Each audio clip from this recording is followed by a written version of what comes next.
Good night. Welcome to the Copa América USA 2024. We are with the coach Gregg Berhalter of USA. Before the start, please, it's not allowed to broadcasting or record with cell phones or any dispositive. Remember, you could download the press conference in the QR code. To ask, please raise your hand and wait the microphone. Introduce with your name and media. Over there. Thank you. Hi, Greg. Michele Giannone from Univision. After you talk about Christian yesterday, how he has grown as a leader, as a maturing. Now, after his performance today, I remember during the game, like the first one that Pepe misses, he goes right into Pepe and motivates him. It's like, yeah, the next one is going to get in. So you can see how he's a real leader in the field. And also pointing at the set pieces coach, he was telling me after the game that Gianni is always telling him, just shoot more. Thank you.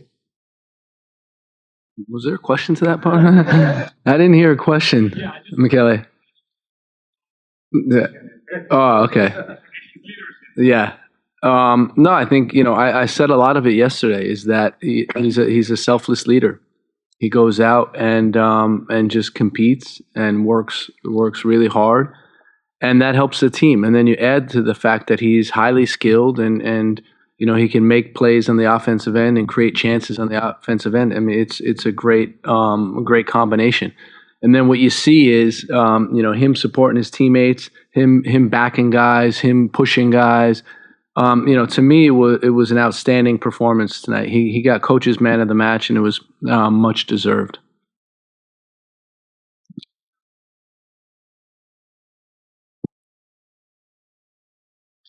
Good afternoon. Congratulations for the victory. Germán Fernández Moore from La Voz de Houston.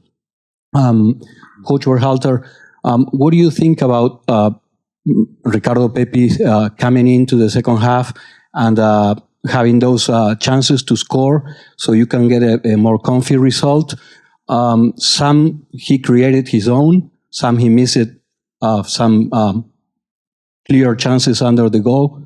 What do you think about his persistence and how he came into the game to replace Balagon? I thought he had a great impact on the game. In that short period of time to have that many goal-scoring opportunities, to be that relentless with his running, with his pressing, with his hold-up play. To me, he had an excellent game. And, it was certainly for him something to build on. I know he was a little bit disappointed after the game, but when you get that many chances in that short period of time against an aggressive team, you're doing something right. And we're confident that the finishing will come. Hey, Coach. Gavin Shippen here with olemundo.com. Truly honored to be here. A couple of questions. Just how big of a win was that for USA? And where do you rank the Copa America in terms of worldwide competitions on the international scale? I'll start with the Copa America. In our opinion, it's an extremely difficult tournament, extreme high level tournament. If you watch it over the years, you know that none of the games are easy. They're all highly competitive. If you see Bolivia today, they didn't give up. They didn't give up for 1 minute. Till the end of the game, they fought and tried to get back into it. And we're tackling, we're aggressive, and we're pressing. And that, to me, typifies Copa America. So, a really good tournament. In terms of, us in this game, what I said to the guys is it was never in doubt. And that's the important thing about the first game of the tournament. We've been together for almost a month now. And, itching to get going, and then you come out and you're never exactly sure how it's going to go. But I think the guys, never put it in doubt, and were really focused from the onset, showed a lot of intensity, a lot of hard work, and able to get the goal. And for us, it's just about building on this performance. We have next game is our focus, our sole focus is going to be how do we prepare for Panama. Okay. Yep. I kind of want to see if I understand Spanish. I think I can do it. Hola, Greg. Gusto saludarte. Bastián Guiñez Escobar para Independencia Hispana de Selección, medio de Chile. Quería preguntarte cuánto le favoreció a Estados Unidos el gol tempranero, un gol tan rápido en el partido para quitarle tensión al equipo, para que pudiera desarrollar de mejor manera su juego.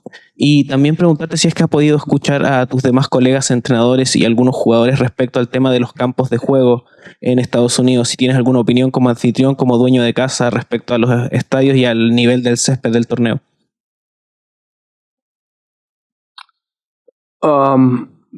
As far as I'm concerned, the field was excellent tonight. I think it was one of the better fields we played on in a while. So really quality field.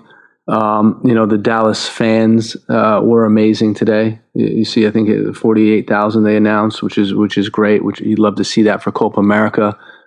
It's no surprise given what FC Dallas has been doing, and Nations League was here. They're selling out and showing that Dallas is a real soccer community. So that's been great. In terms of the early goal, we talked about it. It's always good to start the game well. You don't always get the goal, even though you start the game well. And this is an example where you got both of them. And really happy with the mindset in the beginning of the game, the intensity in the beginning of the game. And we wanted to disturb their man marking by trying to play behind them, and that gave them some problems. Greg. Yeah. Doug McIntyre, Fox Sports. You talked a lot in the lead up to the tournament about chasing performance more than results. What do you think of the performance overall? And, how much disappointment is there, if any, that you didn't get a couple more there, knowing that goal difference could be a factor later on? There's no disappointment. For us, it's just about analyzing and improving. I talked about one of our objectives throughout this tournament was to keep trying to get better. So I like the performance for an opening game against a difficult opponent. Happy with the performance. A lot of the guys got their first Copa America game, first Copa America win, first Copa America shutout. And, we're in a good position. Greg, John Muller from The Athletic. When you took over this team 6 years ago, you talked about building a possession-based team with an attacking identity. Yesterday, when asked about their tactical evolution, you talked about the importance of denying high-quality chances. Tonight, you did both. 61% possession, only one touch allowed in your box. How do you think about the relationship between possession and defense? And would it be fair to call this a rest defense or defensive transition-oriented team now? I think it depends. This is the thing. There's no absolutes. If you hear any coach talk, they always talk about each game has its own story. And for us, when we're talking about the different quality of opponents we play, the different caliber opponents that we play, we're going to have to be adaptable. And, that's really going to be the only chance for sustainable success if we understand what the game is giving us and then reacting to it or responding to it and then hurting the opponent. But, the more I understand it is that, transition is always going to be a massive part of the game, both offensive and defensive, and you got to be good in those areas. And at a high level, those are the areas that can determine the result of the match. Greg, Steve Goff from the Washington Post. What was your plan with Tyler? It was play the first half only and take him out. That was pre-planned, I imagine. Yes. How do you see him coming along, and how do you think he performed coming back? Guess what he said at halftime. You want to take a guess? All right. Coach, can I play more? And I was like, dude, we've been down this road, man. Like, we don't need to have this conversation right now. I'm trying to get clips ready for halftime, trying to get, some analysis done. But of course he wants to stay on the field, and that's Tyler. You see how much he means to the team. You see his attitude and his intensity, and he's a guy that we want on the field, but we just have to be careful. And the plan from the get-go was 45 minutes. We stuck to the plan. Greg, Diego Enriquez from Tigo Sports El Salvador. Solid performance today. Set pieces. Well done. The first goal came from a set piece. I see the work from goal kicks to corners. Do you have somebody in the staff member dedicated only for set pieces?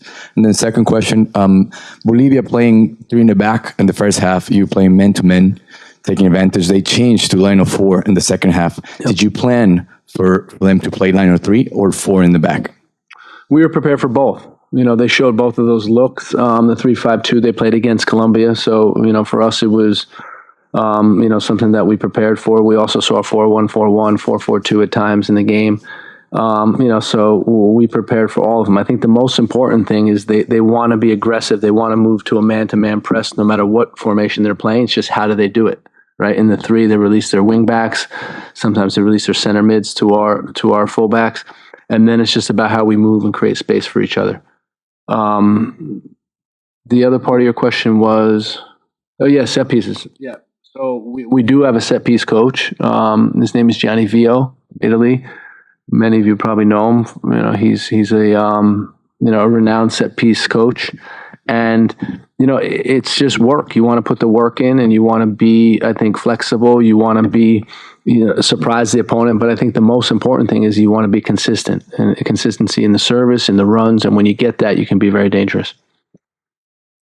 Gregg, Jesús Padilla de Furia Deportiva, TUDN Radio. No te quedas con la espinita. Okay. Gregg, ¿no te quedas con la espinita de que Estados Unidos pudo haber ganado con un marcador mucho más holgado que pudiera servirle en el caso de que tenga que definir la posición 1 o 2 por diferencia de goles con equipos como Uruguay o alguno otro con el que tenga que definirlo?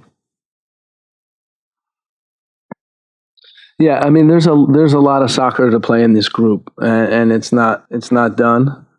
We have 2 more games. Our next game is Panama, and that's what we're focused on. I think we'll always look at the chance creation as a marker of a performance, and I think we created enough chances today. And on most days those chances are going to go in, and today they didn't. But that's fine. I think we're pleased with the result. The game was never in doubt.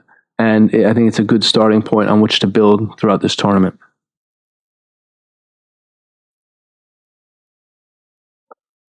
Henry Bushnell from Yahoo Sports. Hey, Greg.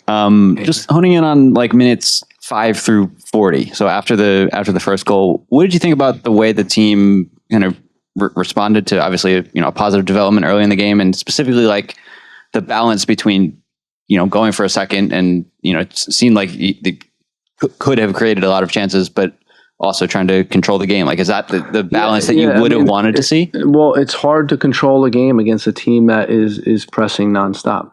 To me, in my opinion, for what it's worth, then it's about chance creation, trying to get to goal. And I think, as a team, you get stuck in that middle ground sometimes, and then it becomes difficult. And, for us, the most important thing you can do is to get to goal and put the opponent, in their penalty box, because eventually they'll reorganize in and around their penalty box in a zone. No teams play man-to-man, in and around their penalty box. So, I thought today there was a balance, and we didn't always get it right. But for me, it was about the attitude of the players. We talk about, not chasing perfection. We talk about performance. Let's try to get to a good level of performance. Let's everyone work hard and try to win some games. Hey, Greg. Paul Tenorio from The Athletic. Hey, Paul. On that topic of chance creation, what are you trying, or what are you asking for of the players in terms of trying to foster very different halves and how they defended you? Obviously, they opened up a bit more in the second half, and it led to some more of those chances. But was there an encouragement to be more aggressive in kind of taking one-on-one opportunities, trying to create more of those chances? And is there any carryover into the Panama game in terms of how you think about trying to create those chances if they are going to drop deep into, in and around their box, and trying to create good goal scoring chances against that low block defending that I know we've talked about many times before? Thank you. Yeah, I'm just not, I'm not sure that, I agree with this whole premise. For us, it's about winning tournament games. When you look at the final results, if you get, some precise data, we probably have over 3 expected goals in the game.